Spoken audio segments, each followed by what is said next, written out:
A couple years ago now, I streamed my first experience with Danganronpa. Me and my viewers had a good time, but my takeaway was that Danganronpa is really bad, even though I enjoyed it anyway.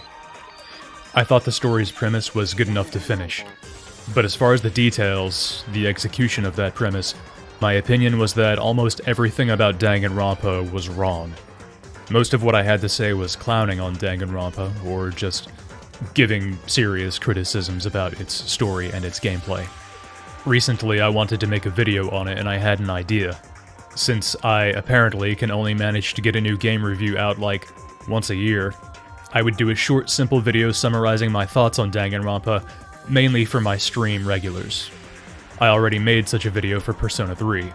Just a quick video giving my impressions in a way that was easier to digest than I could do during a live stream. Scripted, but not a script that I'd spend a lot of time on. As I started writing and re-watching videos of my stream, I started to come to an unexpected realization. Danganronpa was better than I thought. Multiple characters I'd hated as I went through the first time, I suddenly kinda liked. Gameplay sections I'd gotten stuck on and blamed on poor design I often found made perfect sense in hindsight. As I tried to type out my script of criticism, the words wouldn't flow because I couldn't see why I'd thought Danganronpa was so bad to begin with. There's nuance to everything, so to be clear, Danganronpa isn't a visual novel masterpiece. In fact, it does kind of suck. But it's better than I originally thought, and with so much of my poor impression being based on my own bad attitude and outright incompetence, I really wanted to do this video. This is still kind of that post-stream first impression video in that I'm whipping this script up pretty quick, and I'm also doing zero research.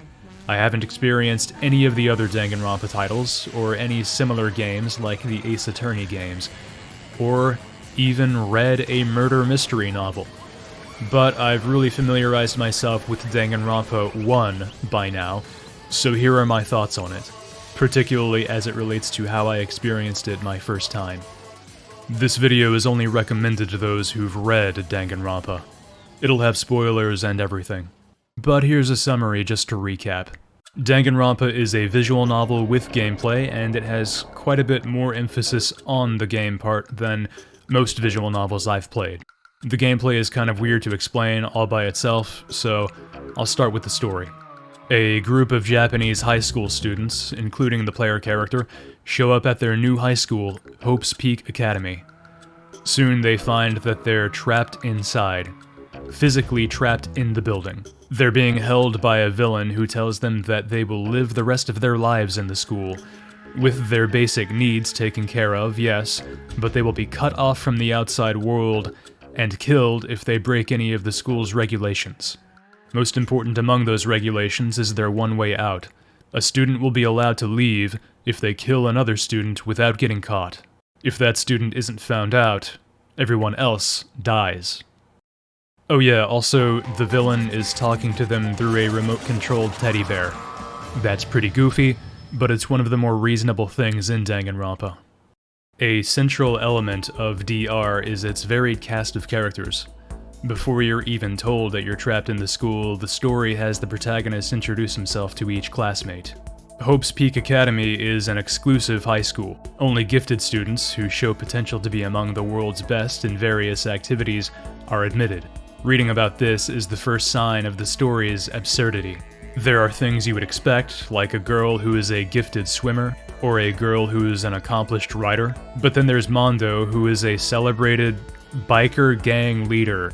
That alone being reason for entrance into a high school is asinine, but it's made even more so by the fact that he's necessarily a high schooler. Yeah, a nationally recognized biker gang leader isn't like a dude in his 40s, it's a teenager. Other criteria for entrance into this elite high school include fashion modeling, fortune-telling, and being from a really rich family. Okay, actually, that last one is believable. It's really dumb, and that's fine. The point is, you have extremely well-defined characters right off the bat. They all have their thing, and combined with their striking visual designs, you can get a sense of their personalities before even talking to them. The characters all being cartoonish archetypes really helps with solving murder mysteries too. Everyone is well defined, so While there is room for them to have some depth and do things you wouldn't expect, you have something to go on when it comes to speculating who did what. The story taking place in a prestigious high school has a similar effect. Its rooms are mostly typical of a high school and have strictly defined purposes. Cafeteria, nurse's office, gymnasium. It helps you think about the murder cases clearly. Plus, something like a high school works well for murder since it's all one closed-in area, but it's still big enough that things can happen in a variety of locations.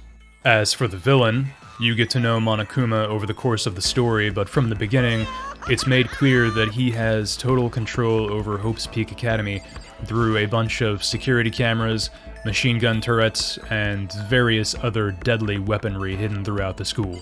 Monokuma is very powerful but not omnipotent, meaning the mechanisms behind his power can be a tangible factor in cases and the overarching mystery. That limitation to Monokuma and that overarching mystery give the students hope that they can somehow escape the school without anyone having to die. So, this is a really fun setup. A killing game with hot teenagers in a high school building where the characters are forced to live their daily lives with each other. That's Danganronpa. After the imprisonment and killing game are established, people want to figure out how to organize to keep everyone safe, and to explore the school. Monokuma actually encourages everyone to explore, but he wants to see murders too, so after a while he gives each student the DVDs. Remember, these contain blah blah blah blah blah. I've said before, this video is for people who've read Danganronpa. I'm not going to just recap the plot. Monokuma kills Junko, Leon kills Sayaka, and the first murder investigation begins.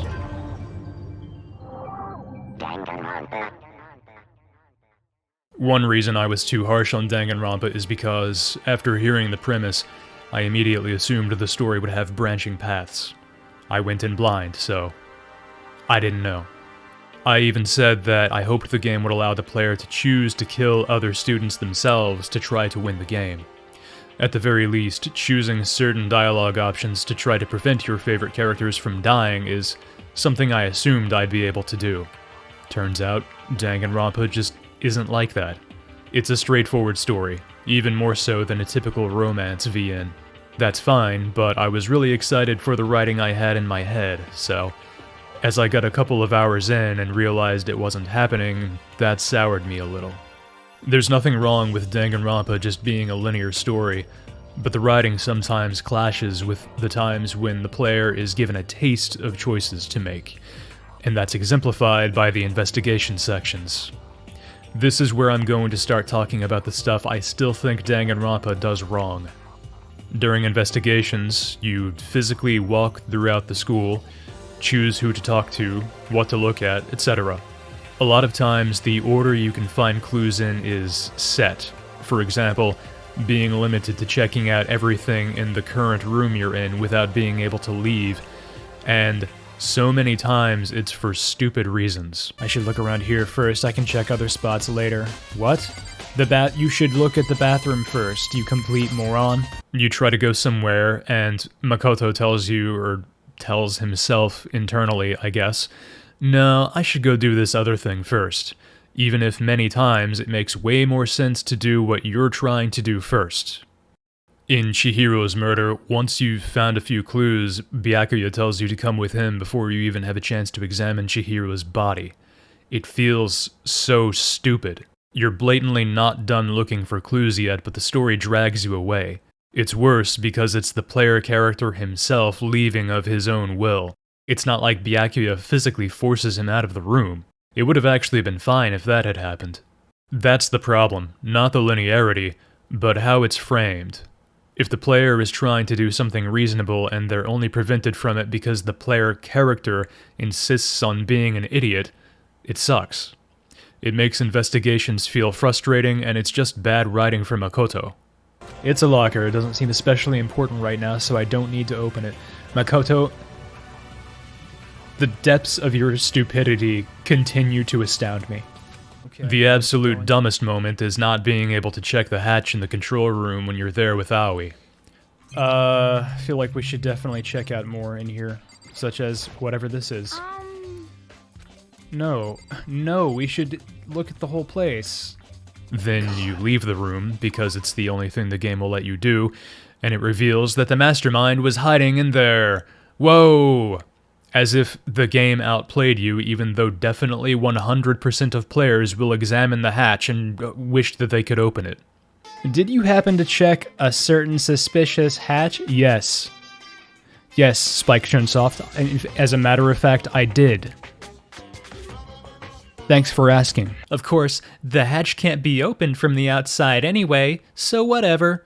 What? Then why doesn't Makoto try to open it? Just let me try to open it and have Makoto say, oh, it won't open from that side. I'm glad the game gives you freedom to actually move around in the game world during investigations, but the justifications for keeping things in the right order are often really badly written. My expectations about the game giving you real choices isn't an issue with Danganronpa itself, but it only made these cringy moments feel worse. Once all the evidence is gathered, the trials begin. Like the rest of the game, the majority of the trials is listening to the story, but most of Danganronpa's gameplay is here. It takes the form of several really simple mini-games, and I have problems with them too. Fortunately, most are nitpicks. Skills you can select for the trial don't do enough to be noticeable, and you realistically won't have many unlocked throughout your playthrough anyway, so there's not much choice to make between them.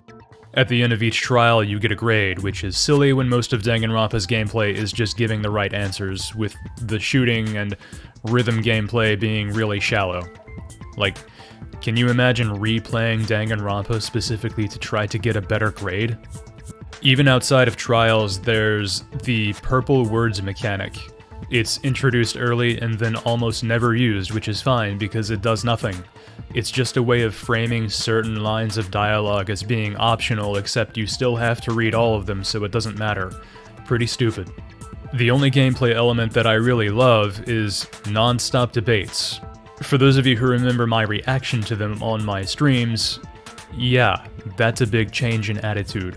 I'll be talking about it later.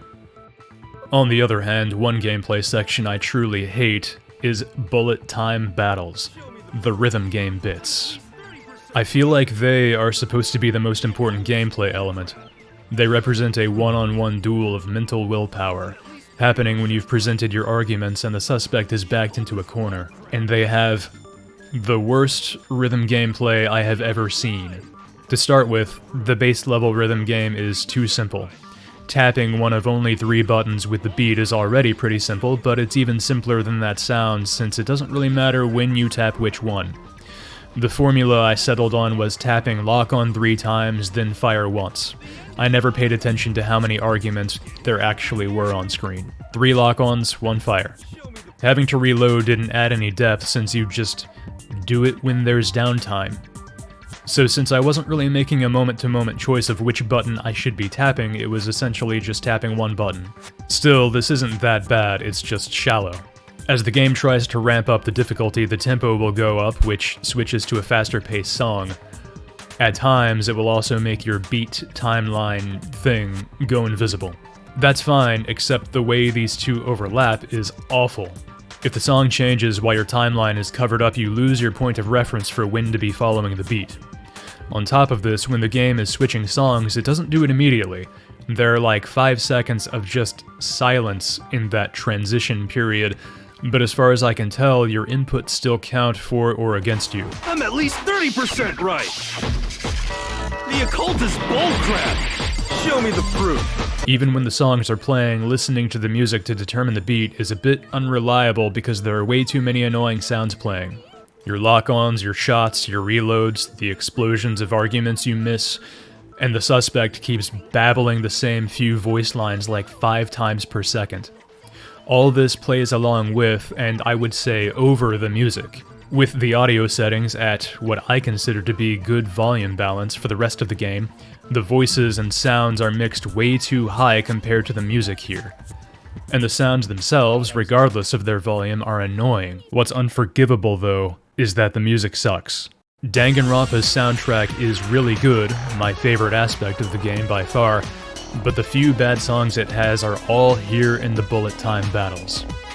Grating music, underneath grating sound effects, and some dumb asshole yelling at you, all often with no visual reference, and this is a disaster of game design.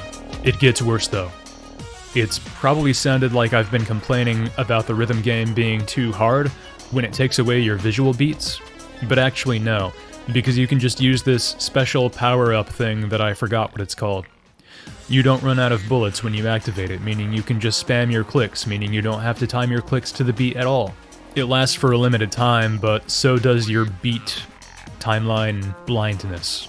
Once you realize to just save your infinite ammo mode for this, the BTBs become complete freebies. This infinite ammo mode is really bad game design, but after everything else I've complained about, I'm glad it's there. BTBs are just one aspect of Trials, but they played a big role in making me negative toward Danganronpa in general. One of the things I complained about on stream that I stand by is a weird trait of Danganronpa's writing. I don't mean writing as in the plot, I'll get to that later. I mean writing as in, like, the wording of things. I guess I'm complaining about Danganronpa's prose. Is prose the word here? I don't know. I only write erotic Pokemon fanfiction. I don't know these technical literary terms. I don't do that. I only write erotic Splatoon fanfiction. Kidding. I'm kidding. I've written both. First off, Danganronpa is Japanese and I played the English translation. I don't know if this is about Danganronpa itself or the translation. If it is a thing about the original Japanese writing, then genuinely thank you to the localizer for maintaining the same feeling, even if it sucks. I did like 5 minutes of quote-unquote research, and it seems like the translation is generally accurate, so that's good. Whatever the reason may be, the writing is the way it is, and some of it is great. I wouldn't have finished Danganronpa if it weren't. But so much of the writing also has this big problem. I think that problem is best summed up as over-explaining or overreacting, i.e. what I do in every video I make. So many things are over-explained, re-explained, or explained in such an inappropriately emphatic way. It's tedious to read and often doesn't make sense and outright ruins the scene's mood. I'm not sure, some sort of strange man. Strange man? A suspicious person whose existence is so unusual I can't help but call him strange. Without a doubt, it was some sort of strange, suspicious individual. Anytime Byakuya has a Sigma male moment, everyone around him reacts so unnecessarily. He'll say some humorously edgy chunibyo thing, like, that seems like it's meant to be funny? Like you're meant to laugh at Byakuya for saying it. But everyone reacts so seriously that it almost makes me wonder if the story is actually trying to make some kind of point with some of this dialogue from him. There's some form of the same conversation over and over again where he'll say something like, "You're so naive if you think everyone in this killing game can trust each other," and people will be like, "No, there's no way anyone here would kill someone after like 30 people have already been murdered." The fundamental circumstances are becoming clear. If it wasn't the mastermind, and it wasn't Taka or Hifumi, then quite simply, it was someone else. Bravo, Byakuya! Sometimes this overriding ruins funny moments. Near the beginning, Aoi tries to remember Makoto's name by mimicking writing it on her palm with her finger. It's pretty funny and conveys that Aoi is an airhead. The dialogue should have just left it at that, but she unnecessarily explains what she's doing, and of course Makoto has to react to it. Several of the jokes would be better if the characters would shut up a text box or two earlier. On my stream, I said several times that I hated the main character, Makoto. Carefully inspecting every inch of my room. Did you lose a contact or something? I really hope Makoto gets killed next and we can play as someone else. Like many other things, I've warmed up to him. A little. I still don't like him, and the main reason is that he's the story's narrator. Danganronpa is a first-person POV story, so Makoto is the biggest source of this issue I have with the writing. The story and dialogue usually have a casual feeling because it's just people talking. That goes double for Makoto since his whole personality is being aggressively normal. But all over the place, narrator Makoto gets needlessly dramatic about things, and this is him both over-explaining and overreacting to things. There are 50,000 times where the story changes scene and has a lead-up that's like, something something, but I wasn't prepared for what I was about to see, and it's just something pretty normal. Like in Chapter 3, the day after Alter Ego goes missing, it's, I hurried to the dining hall, but when I found out what was waiting there for me, and it's just that most people didn't show up for breakfast. At this point in the story, it's already been a consistent thing that never does everyone show up for breakfast. Why the lead up like he's about to find another body? When I opened the door to the library and looked inside, I cried out in sudden surprise. Oh no! Not Byakuya reading a book! I'm fishing. What does it look like I'm doing? Makoto makes a big deal out of everything.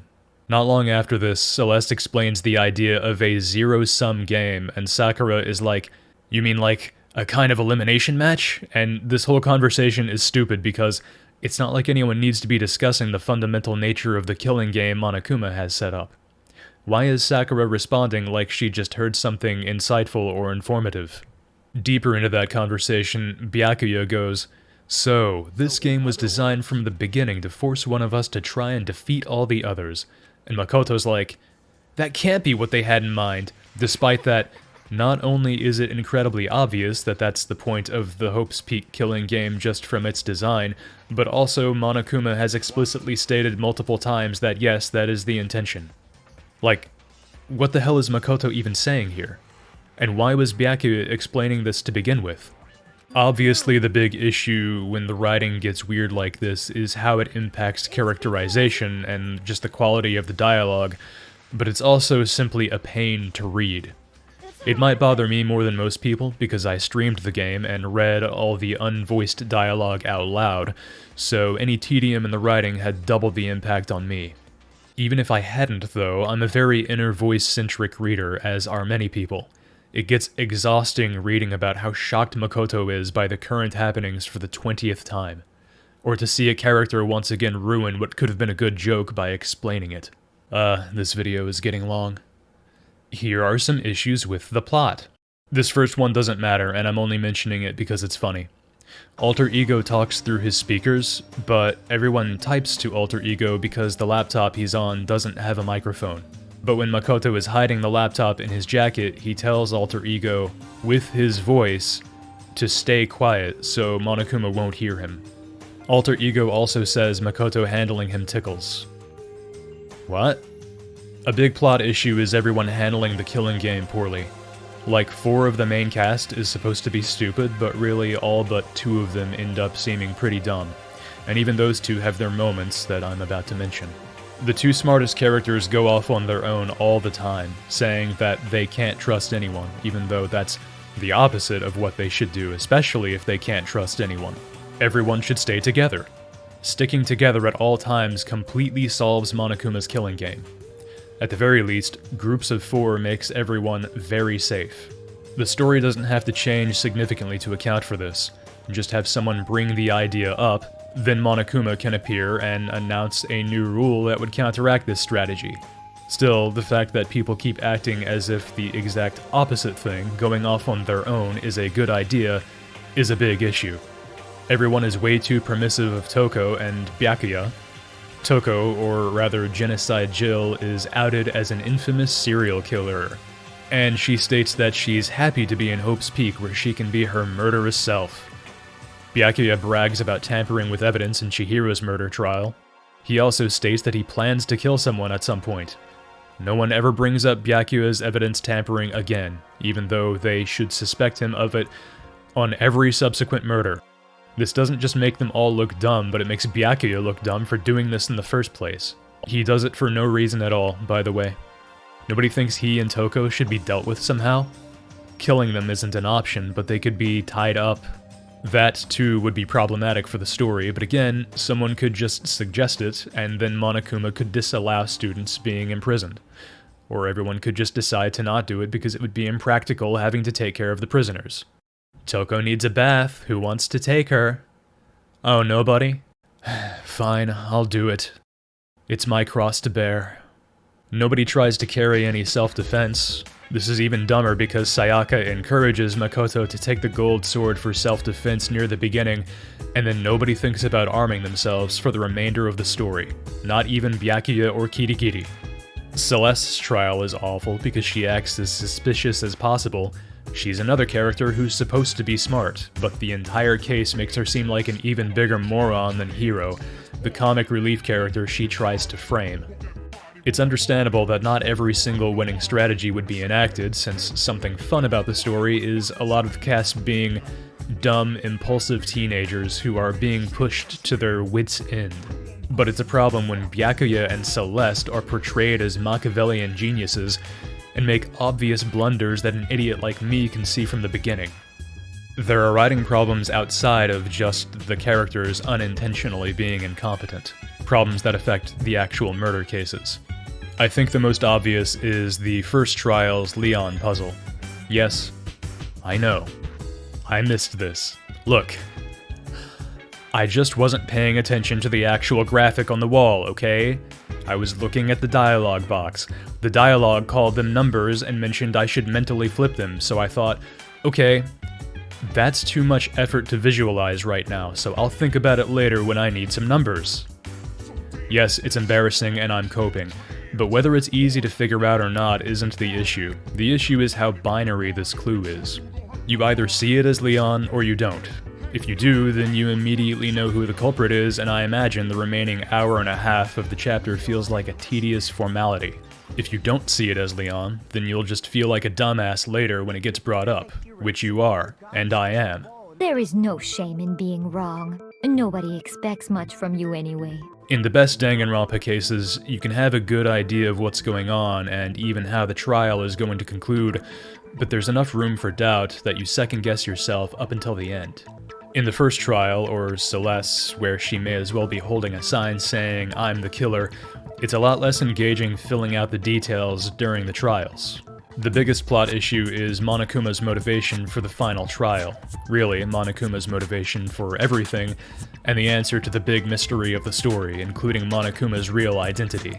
That answer is Junko. Junko seems to have ADHD on steroids. She craves entertainment to the point that she has co-opted the school's defensive weaponry and put together this killing game to weave this narrative of all her classmates going through a roller coaster of hope and despair. She's all about despair. She wants to see everyone suffer just for fun. I don't think that makes for a good villain, at least not the way it's done here. When I was working on this script, I was exploring a potential plot hole in the last two trials. To summarize quickly, remember, it's known around this point that the HPKG, the Hope's Peak Killing Game, obviously, is being televised, broadcast to an audience outside the school. Monokuma rigs the second-to-last trial so that Makoto is found guilty for the murder of Mukuro. Kyoko saves Makoto from execution, and she demands another trial from Monokuma, on the basis that if she just executes Makoto again, right there, it'll look bad to the audience, and Monokuma should want to maintain an image of fairness in the game. The plot hole is simple. Why does Monokuma care about fairness for the final trial, but didn't for the previous one? If the audience would be able to tell whether the final trial was fair or not, they would have been able to tell that the previous one was rigged already, so why does it even matter? This isn't actually a plot hole. The explanation just sucks. The explanation is just Junko being Junko. By rigging Mukuro's first trial, Junko might have shown her ass to the audience, and unfortunately not literally. Maybe it was stupid, but she went through with it because she's just bipolar or whatever. Now she actually cares about being fair because she just does. And that's an example of the issue I have. Danganronpa is supposed to be enjoyable because the reader takes part in solving the mysteries as they read them.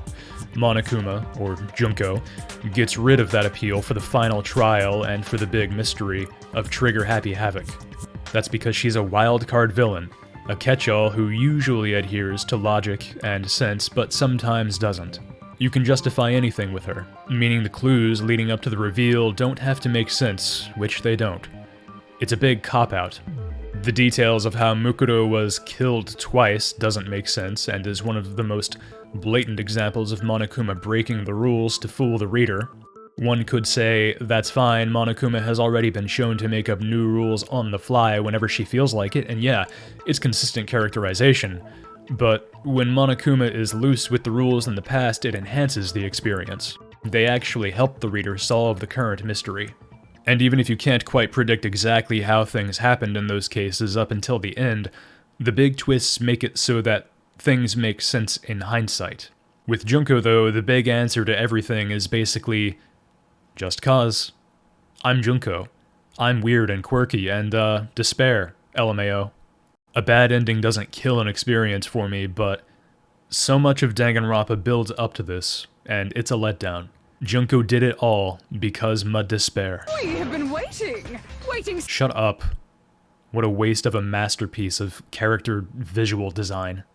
I know that there are sequels, and I'm pretty sure Monokuma is in them. And there's even a hint at Monokuma being a separate entity from Junko entirely, maybe?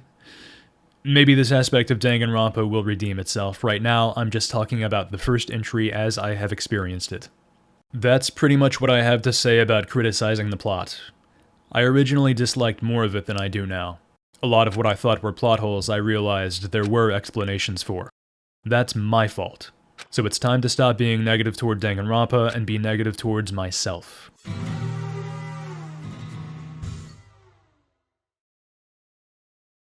Firstly, I did really bad during trials, especially non-stop debates. I'm surprised I didn't get any complaints from viewers about it being hard to watch. The most obvious stuff came down to me just not understanding... What? Why are people setting off fireworks? It's the 24th? What is today? I don't even know if that's getting picked up on the mic. The most obvious stuff came down to me just not understanding or forgetting about game mechanics. Basic good play will have the player right-clicking on all the pink text that shows up, both to add some time to your timer and to clear space if they want to shoot. For whatever reason, I never clicked any of it away unless it was covering something I wanted to shoot. I guess I also thought you couldn't remove the pink text and then shoot in short succession, because I would often not remove the pink text even then. I would just try to shoot a very small opening where the pink wouldn't block my bullet. I also constantly forgot about grabbing on the character's words. Almost any time that was the solution, I'd be stuck for longer than I should have. I also didn't use the focus mechanic a single time beyond the first trial.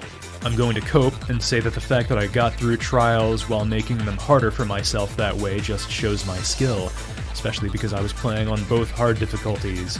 I still don't know what the difficulties do. Honestly though, I was just being dumb. The most important thing is actually making the correct choices with the bullets, and there, I also did poorly. Probably more than half the time I had trouble getting these right. The way this works is that you're trying to correct contradictions in what the characters are saying. They'll say something wrong, whether that's because they're lying or just mistaken, and you correct them by presenting counter-evidence in the form of a truth bullet. A Danganronpa, if you will. I think I didn't get into the mindset of thinking of it this way. I was thinking of the game in a more meta sense. I was thinking about what the designers would expect me to answer with, rather than just thinking about the in-universe case and what was being said and the evidence. Along this same line, I very rarely checked the list of evidence. I thought since I generally understood what was going on in the case, or so I thought, I could get the gist of what the non-stop debate was asking of me. Again, sort of metagaming. Really, it turns out a lot of these puzzles, if you want to call them that, make way more sense when you check the descriptions of the pieces of evidence. This is a blatant case of me not giving the game enough respect and making an ass of myself because of it. The blueprints, the soup parts. Okay, sure. So how come hitting that phrase with blueprints doesn't bring this line of thought up? Because why would it, retard? Why would you be arguing against blueprints with Robo-Justice blueprints? Here, I shot at Toko saying the body was scorched beyond recognition. Why? It was. I even vocally agreed with that statement from her moments ago when I made my first loop through that non-stop debate. So obviously, even at this late point, I didn't get the fundamental way this was supposed to work. Not long after that, I got the right answer and said, That's some kind of warped logic, but okay. No, it isn't. It makes perfect sense. Aoi is implying that we can't identify the body, and you're saying wrong. We can identify the body. Because of the tattoo. Looking over my playthrough footage, I had misunderstandings like this all the time. I had a bad attitude about it. I didn't whine like a little man-baby like some streamers do when they're having a hard time with games. but I was still insinuating that the problem was with Danganronpa's design. I think there are occasionally issues with these non-stop debates, but not big enough or often enough for me to bother giving an example. Almost every time I got stuck at these, I had an idea in my head that Danganronpa was asking too vague a question, or I'd make assumptions about what was being asked of me. I also got too caught up on the idea that technically multiple answers could be right, so it was bad for the game to single out one possibility as the right answer. I wasn't considering that while technically yes, some other combinations could be valid, you should be giving the best, most relevant counter-argument for the given moment. I don't get what my problem was. I see the connections between the correct dialogue and the correct bullets so obviously now. Maybe my IQ drops by 20 when I'm streaming, which means my IQ is 60 when I'm streaming. It's just a shame because the non-stop debates are really cool for a visual novel and I didn't appreciate them enough. I've explained the issues I have with the story and some of the dialogue, but there's a lot to like about Danganronpa there too. The bad first impression Danganronpa gave me isn't my fault, but I made the mistake of not giving things much of a chance from there. Earlier I talked about how annoying the writing can be from a dialogue perspective, but it's notable that I had a lot of trouble getting relevant footage for that part of the video because it just wasn't as prevalent as I remembered. I wrote like 7 more paragraphs complaining about tedious dialogue, and yes, I see the irony in that I've now cut from this video. I realized a lot of the moments that seemed like garbage filler writing were more important to the plot and characterization than I realized. Writing that served a purpose, stuff I just didn't get my first time through. Again, I guess I was just blinded by my bad attitude. I don't like Junko, who is Monokuma, but we can still treat them as separate characters functionally, and you don't know about Junko until the end anyway. I didn't like Monokuma from the beginning because the first few jokes she makes are really bad. Shut the fuck up! I legitimately started skipping over her dialogue, and that became kind of a meme on my stream during the playthrough. Oh, there's Monokuma. Skip. But before that, you mind if I vent a little? Yes. Is that Monokuma? Okay, let's just go back in with Ina. Maybe I should try and talk to God damn it. The only times I listened to her were when I felt like she was probably explaining something important. I think it was a pretty funny stream gimmick, but it also means I wasn't giving the story's main antagonist a chance, which is a pretty big deal. Since then, I realized that I find Monokuma pretty funny. Kya, you're treating me like a puny little appetizer instead of the main course that I am. That's my Monokuma voice. Even though I hate Junko, her being behind Monokuma makes some of her lines even funnier in hindsight. Hey, Whenever I spot a cute girl, I have a tendency to stare. I was in the bathroom, just looking at myself in the mirror. I've talked about the issues with the final case, the assumption that Monokuma will adhere to the rules for the final trial when she's been shown to cheat before. Other than how it connects with the reveal of that trial and Junko's character, this is a pretty fun aspect of Monokuma. She'll blatantly make up rules on the fly, avoid answering challenging questions while flaunting the fact that she's doing so, and it's funny. For how much Junko's instability hurts the reader's ability to care about the final mystery, that's only an issue with that mystery itself. It doesn't hurt the process of solving all the cases up to then. She usually makes these new ass-pull rules for the character's benefit, and sometimes outright gives them hints. Good grief! Enough already! No, okay? There are no accomplices in this case! Monokuma is a villain whose goal is entertainment, and that's a goal that serves the reader as much as herself. Unfortunately, since I'd already decided I was going to be negative, I lost sight of that, and spent much of the playthrough complaining that Monokuma making up rules was a bad thing, and had a defeatist attitude about speculating on story beats. Since I finished Danganronpa, I've watched 2 other people's playthroughs. Even with my current opinion being that Danganronpa is still kind of bad, I enjoyed watching. It put into perspective how much I messed up by not being better about thinking about the murder cases and voicing my speculations. Danganronpa is a murder mystery visual novel. That's the whole reason anyone watches someone go through it. It's not just Monokuma. I have a higher opinion of most of the characters than I used to. I don't think anybody is a super great character, but the more I think about it, the more I realize these people have at least more depth than the basic tropes they're introduced as. Mondo and Chihiro come to mind for me, for some reason. They get killed off pretty early and are kind of silly, but you can see the logic behind their characters, their motivations. It says a lot that Mondo is one of the characters I felt the most sympathetic to, even though he kills Chihiro. He beats up Makoto too, so I guess that's cool. You're fucking dead. I guess this is another reason why Celeste's trial is so bad. She had potential to be an interesting character, and if done right, that could have even justified why she was so stupid about her murder.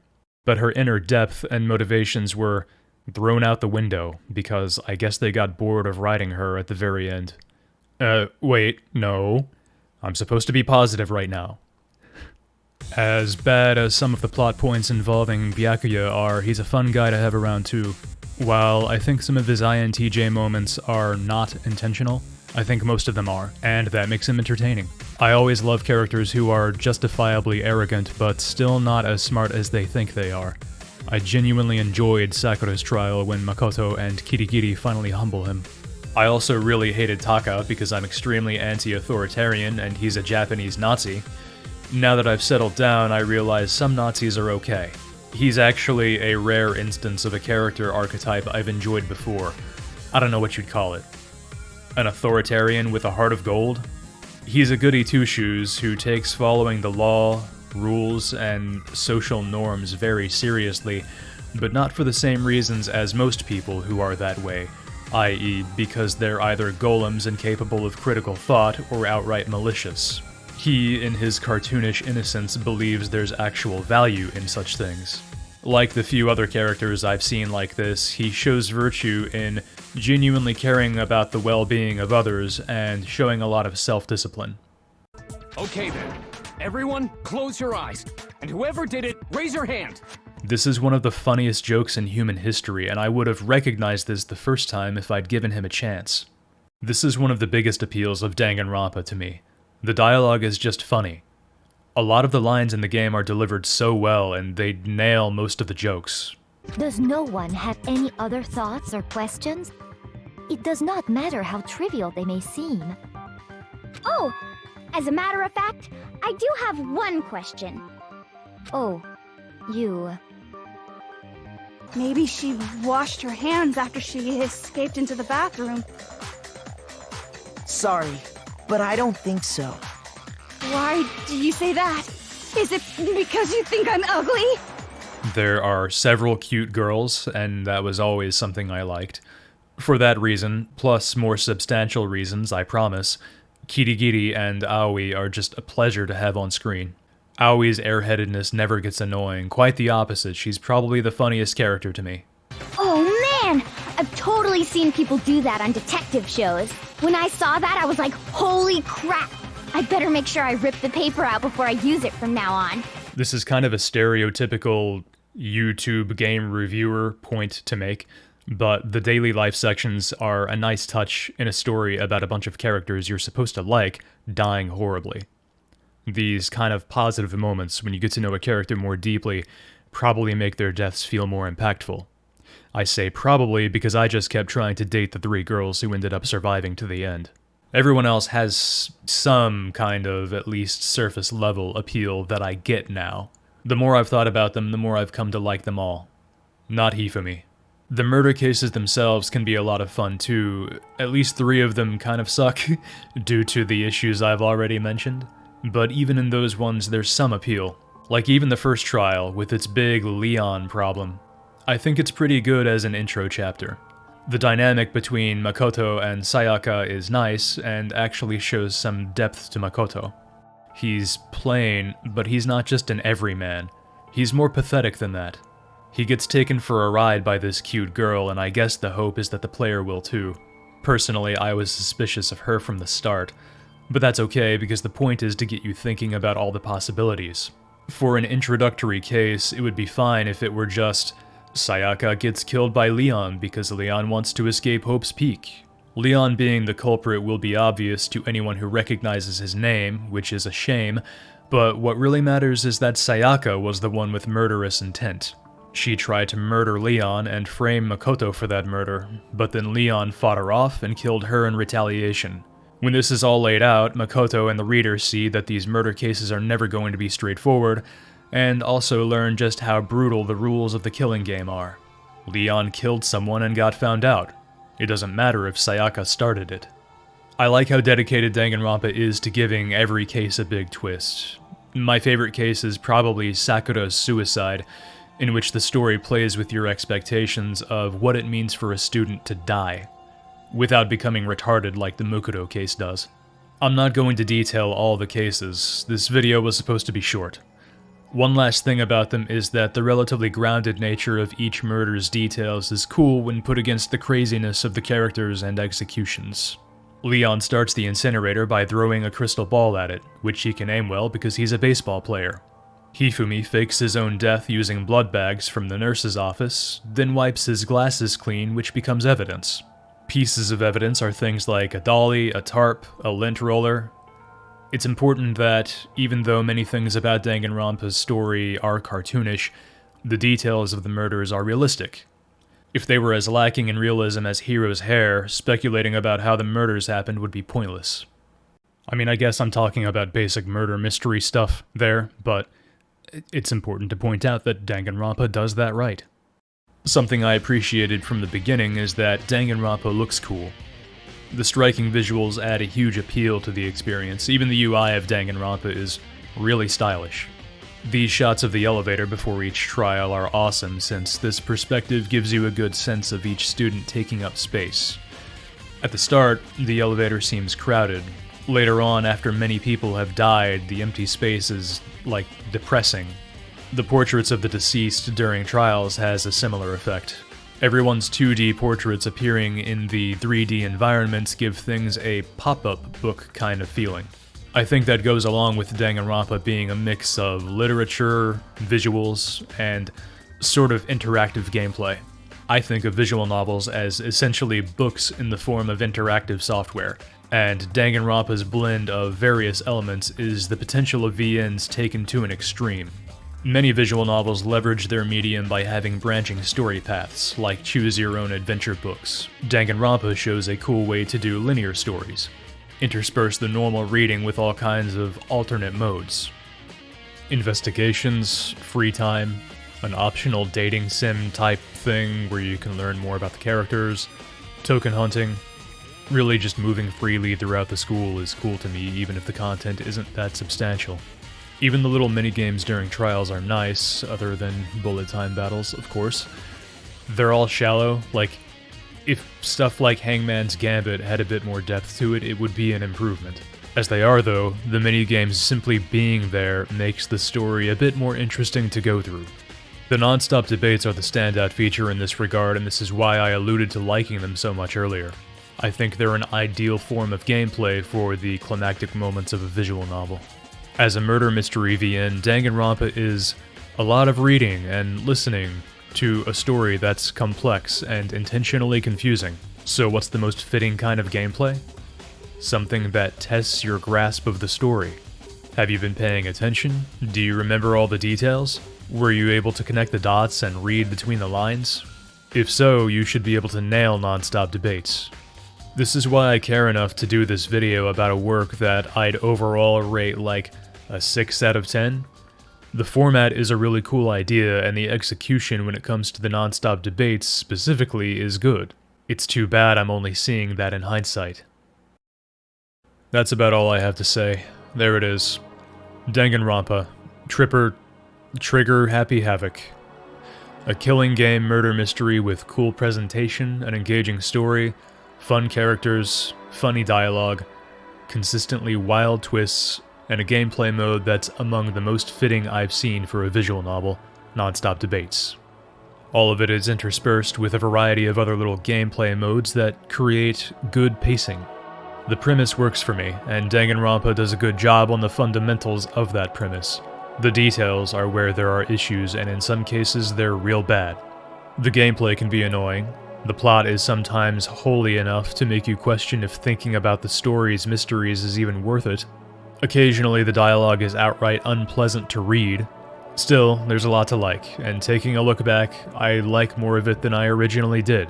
It's important to give pieces of art the benefit of doubt about their quality and question your own opinions, especially negative ones. This isn't the first time I've found that I just didn't get a game or a story, and after thinking more decided it was actually good. For all the visual novel's flaws, I'm happy I experienced it. I'm glad I felt the despair of Danganronpa, and I'm genuinely looking forward to going through its sequel. The subtitle is Goodbye Despair, so I'm sure it will fill me with hope. I will probably be streaming it immediately after this video is out, so we'll see. To all the stream buddies, see you there for more thrills, chills, and kills.